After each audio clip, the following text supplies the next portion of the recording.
mo bibi akwaba by emergency Ghana TV so me do bibi ase so the emergency Ghana TV aye ne number 1 channel de na deniano o hwe yen so enne ye story aye saka ha se no yenya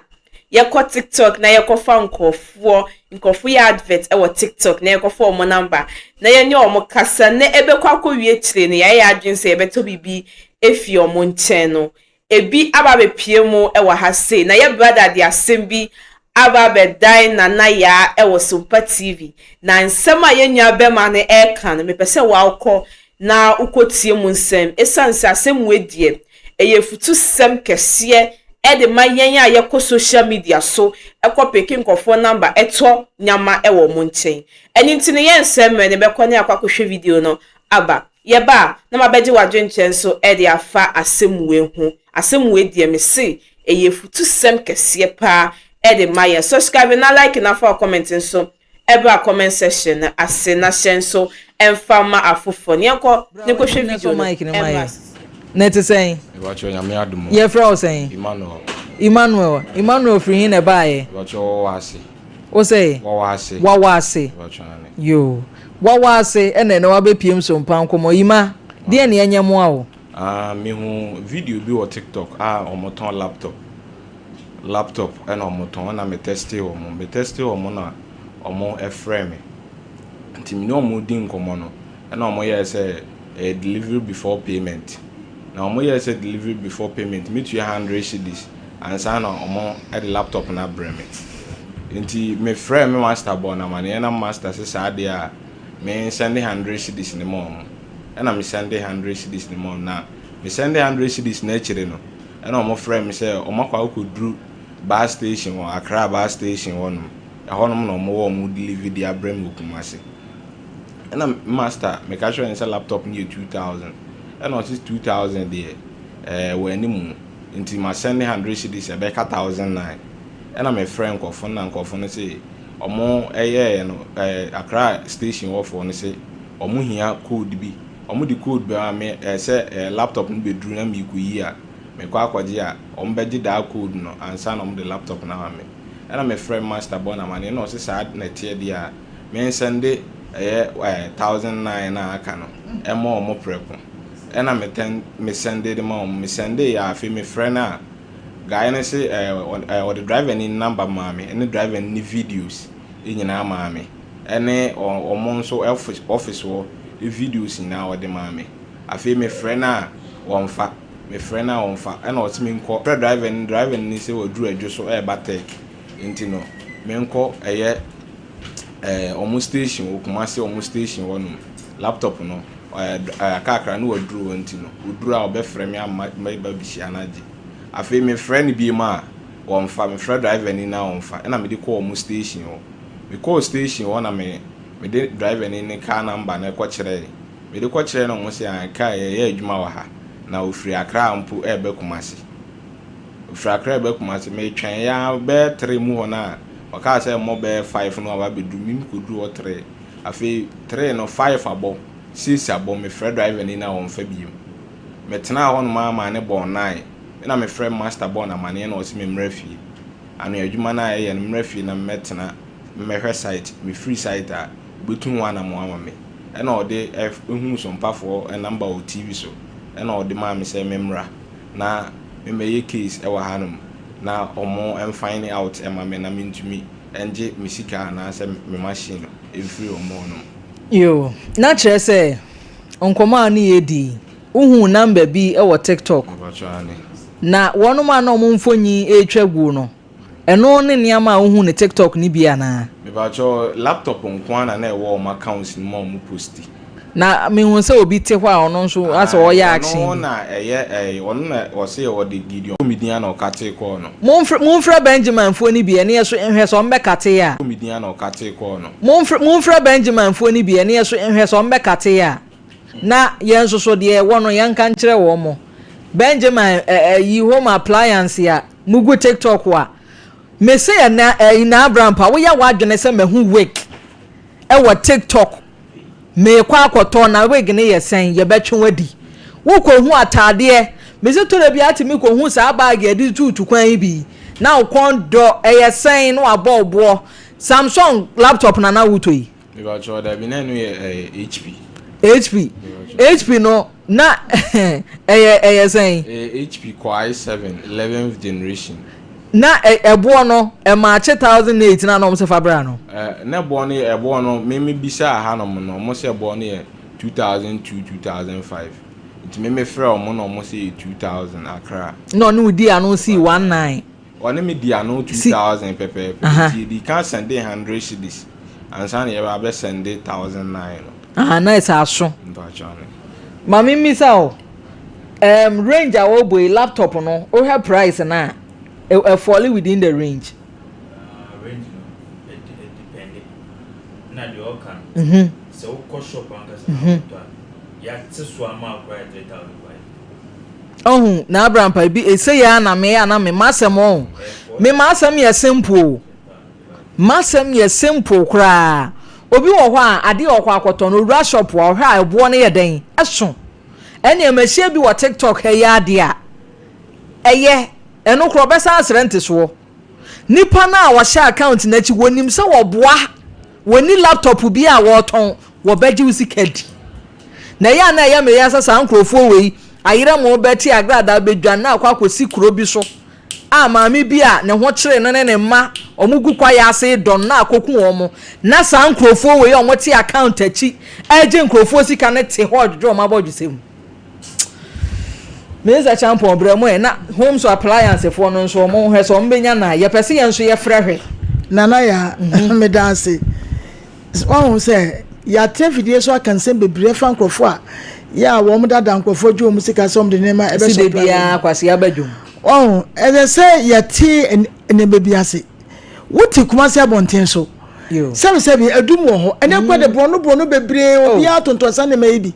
ede ba de na abrantie etesew sebi wo ahode obetime nante akọ bebi akọ no oka kire ne master na master no so wonye current the master so se chia the master no nye current because master minute say ade we say so de na da nko na esisie nko a se na ye kwakope wo mo hefa wo mo number yi kra ye wo mo de me kwa fra kra ebi kra enko ana wo beka te na ye ni wo mo photo bia nso a ye di eto ade so a ye di adanse se ebi ase so senke wo mo photo bi kra mpo a ye ni bibia sa enti ye be ne den nana ya numbers ya wo mudi benya wo fra ya za numbers opa no wo fa wo mfa enti no nsese no de wa hwe ya na ya ntimi amoa ababranti ya na nya ya nia because numbers ni wo photo ni ye ni bi na sese nso no ya kwakwa se wo mobu ni kwase na ya bono kro no sana jana kwakwa yo enti no sese ni ye mfa wo hwe yebusa bench ne o se o ma frɛ numbers ni nyina dundum ai wo mu ene na ye nso ye kan ye to nkra famframa mu se we use TikTok or app ne so na ukohu account bi sa Benjamin Home Appliance for no a me pa cha wo mo yes scammers o ma twe obi ade na wi akata ban 1800 Ghana cedis 1900 in total no 2000 Ghana cedis say one mo ton laptop enti wono no oti kumase ye wafiri kumase kwa akwoton kran laptop Benjamin Home Appliance wono mo ye scammers ya o mo nso chese TikTok wo de ye wa de a wo wani abiri bibi no ne ye block wo nanso wono mo ye bo apodi boni se ye nye o account da na o mugum na o mu bu nipa na Abraham komoni mo Benjamin Home fo nana ya medasi pi TikTok scammers nana ya medasi pi hwe medical kase o di ka bu sa be no on se san kro free chi se san me achi wo ma wo se da bi akwase ya bakuru obadwase suon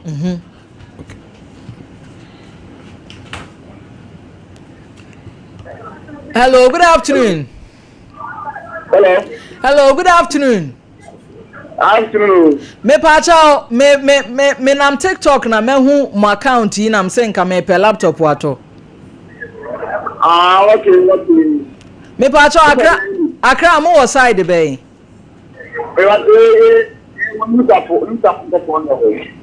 Okay. Me pacha on ka me pe Samsung. Okay. Me yo benti me nhyɛ da nimu yie. Tinka obetimi a kyerɛkyerɛ me. Any problem? Who payment? So let's matter to more WhatsApp. Me pa cho ai. I'm a person. I'm going to be on the why. Okay, me pa cho ma me ranges na me hwɛ sɛ bia me ho betimi aso ana sɛ me ho. Right now. I'm pa cho. I'm a person. Promoting, you know, and I think I'm you know, sorry, the price no. 1,005.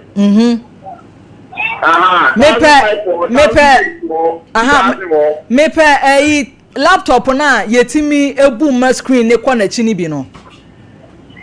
No. Ai. Okay. And the small ones need na. Me pe kokoro oba de. Me pa cho ai. Okay. And the no 1,004. 1,004. That's why. Okay, me pa cho you mate. Anya me text or WhatsApp why? Text me why? Na mo nti mo maji obi sika na tie me. Mo ti account ne so a maji obi sika na mo se mo the laptop o man na free nkran.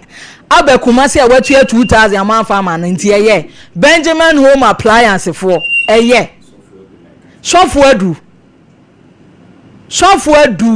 Wo be dwane. Ghana for mama manim na ho na da bia asem wa ye kan.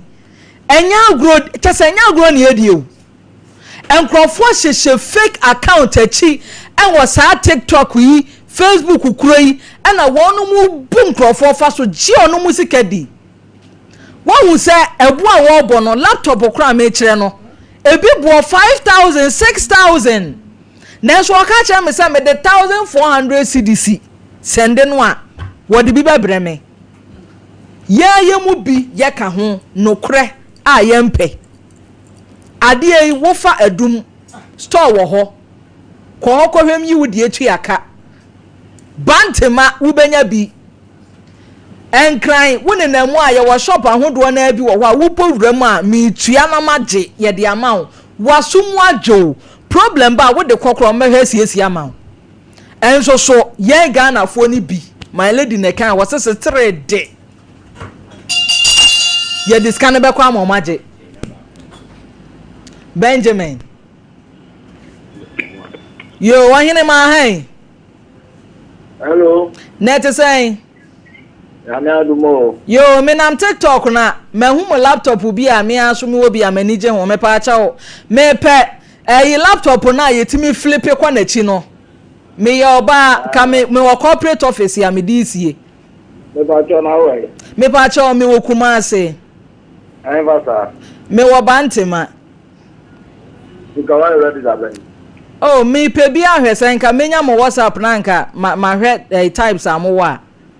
kestin wa kestin na fa nchiro sa dia mo flip no mo di bije sen na me hu me hwe se me budget ne no eye time age go time no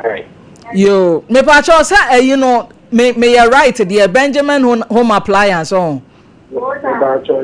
yo ene mo nua bi abesi anom se wasan ni mu 2,000 mo amfa laptop na ansen ne no obe free so ohun woti we si wahun bi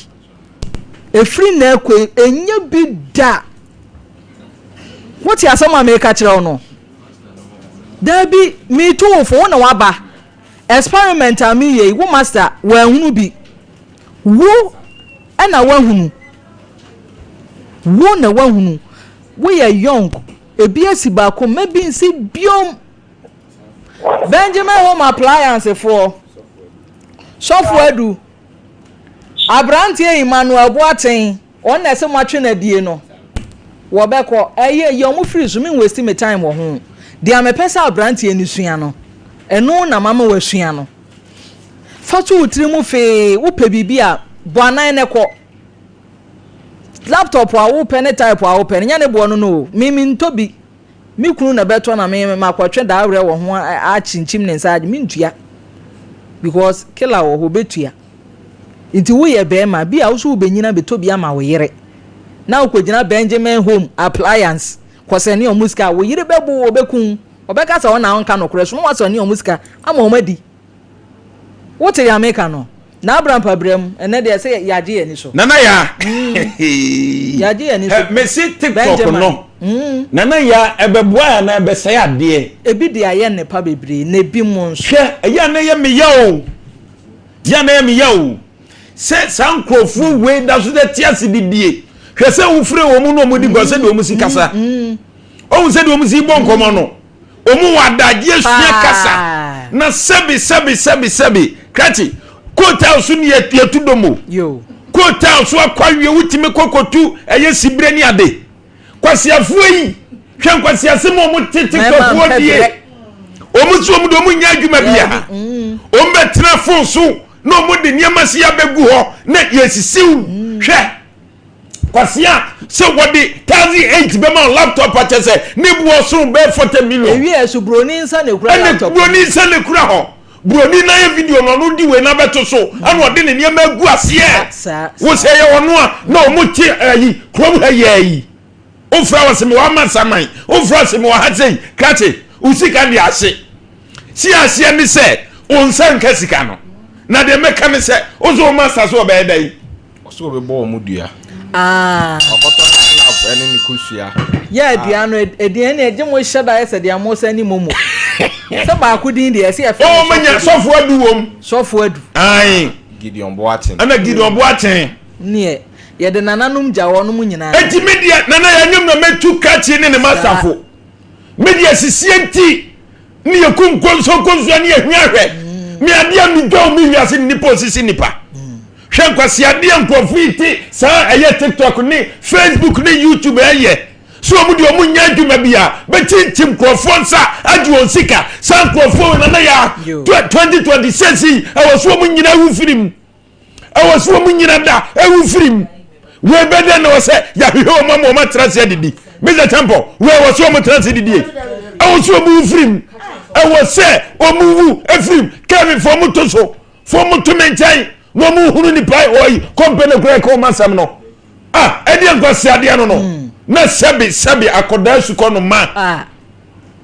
o laptop dia gini juma na sebi munia mun kanje ze yeni edi enti na wose mutimi ko create account say ye laptop na ye ton there was say ha ye be send the abrel na sebi ye won kwasi afo binti na o mu so nam so edi nkrofo sikadi na won so fo adu ene hwan Benjamin hwan Gideon Boaten se buako sankwasi ade amudi wo TikTok no sebi eni owo na mo frefre ma mo na making aye numi na mo frefre ma ha kachi mimi ntuvu o master fu so nyai mi ntu fu ayi nana ya udi ya na wo sere eje mi ntu fu so nyai na sebi wonna yi ni sika mi asende se wo akota telesta udi ya na ukeke ka wo sem se ya telesta e kire o se bodua nana ya tie me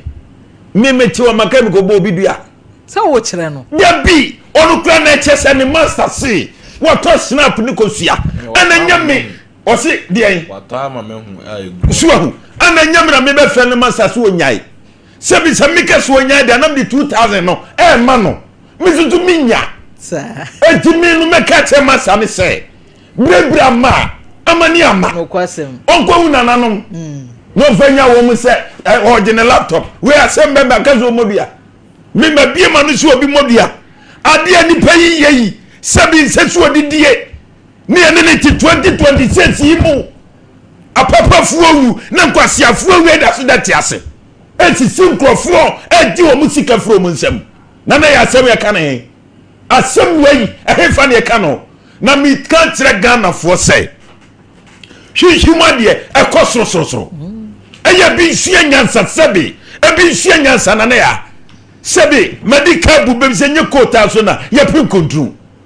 enti ana wawulim se laptop e ton 40 million was for 20 million bra na hope chechecheche ebi ton box ebi ton wigs ebi ton tadi ebi ton pabua na ya ekwasi afonko a ha mi tu Ghana phone ma ene me ma fo se costo ne kokoto bi ayeye se adwuma ne ye no hono ebi original bi so ye fake na de ye fake na do so eti costo ne kokoto bi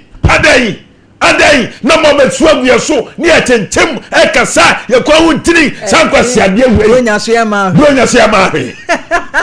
bre bronya susua nana ya wo ayo bronya bre akrofo a wo ko mo ntokwa mo so mo do ma kwa bronya akoko mo yire kro mo anfa ma me ba o de same nana ya say yes adwuma e be ye no enti egusu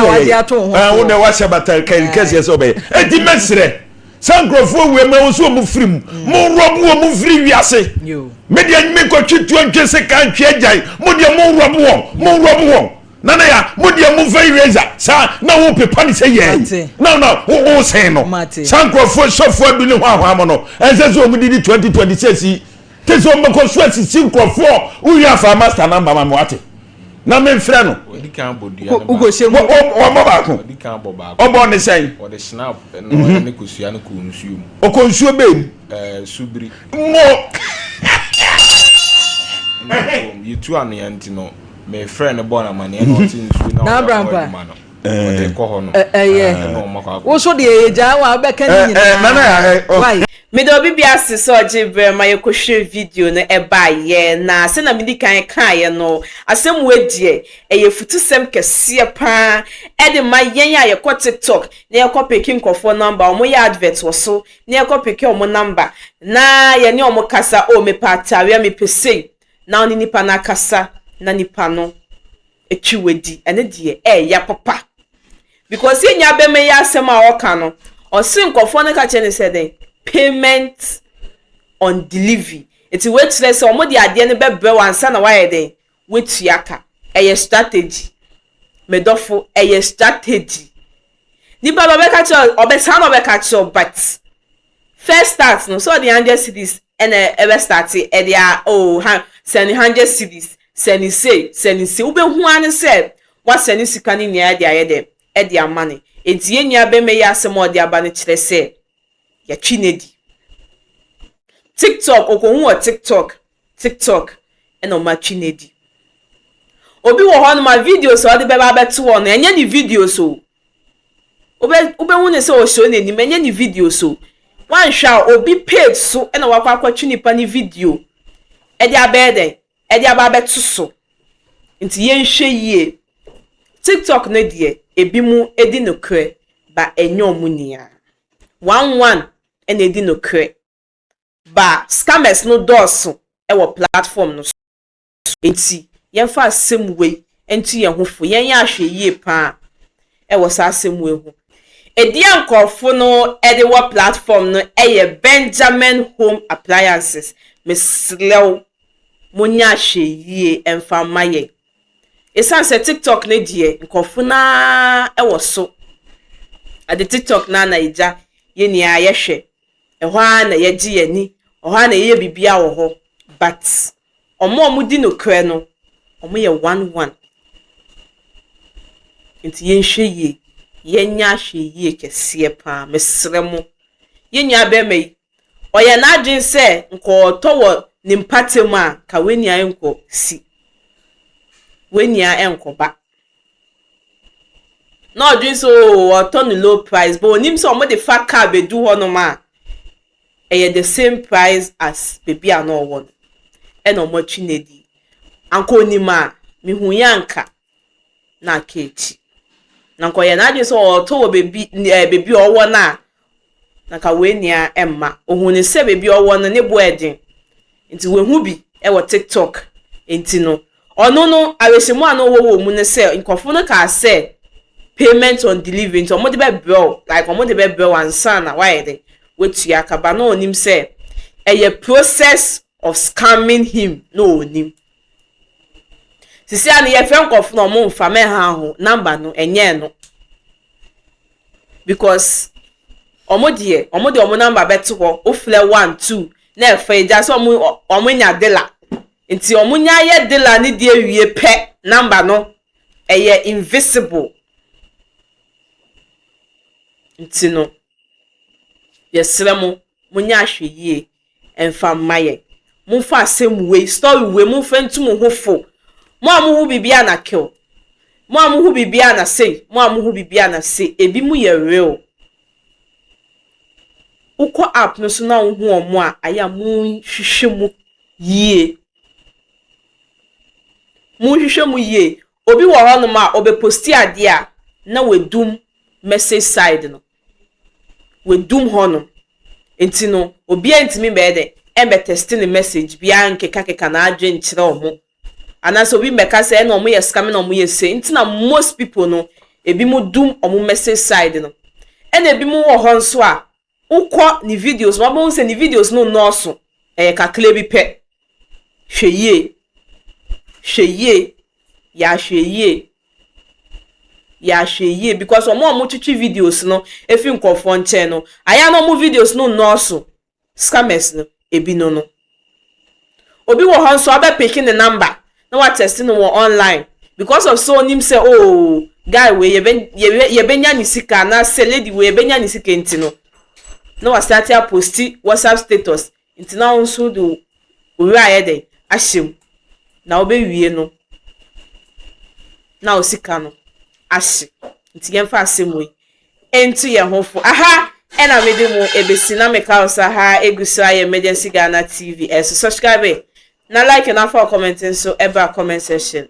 ase edi ameji so ani keche mami esi enesen ebe sansu edi nhemu ewa. Have you ever tried to buy something online only to get scammed, or have the seller waste your time, or maybe you're a seller who spends hours preparing an order only for the buyer to cancel last minute? We get it. That's why we created Copland, a simple, secured marketplace designed to protect both buyers and sellers. Copland is here to end their frustrations with a reliable solution. Our team noticed that a lot of people are either being scammed or losing valuable time and resources due to unregulated marketplace practices. So we built Copland to tackle this problem. So Copland uses a secure payment method known as escrow, which keeps payment safe until both the buyers and the sellers are satisfied with the transaction. Here is how it works. When a buyer orders an item, the payment is held securely, meaning the seller doesn't get paid until the item is successfully delivered. The seller is notified and can accept or decline the order. If accepted, they reach out to arrange the delivery. Once the item is delivered, the seller marks it as delivered. So from there, the buyer has 48 hours to confirm they are happy with the product or to request a revision if there is any issue. When the buyer is satisfied, they accept the order and the funds are therefore released to the seller. If no action is taken within 48 hours, the order is automatically marked complete and the seller will be paid. Copland is here to build trust in online buying and selling. With our escrow system, both buyers and sellers can feel secure,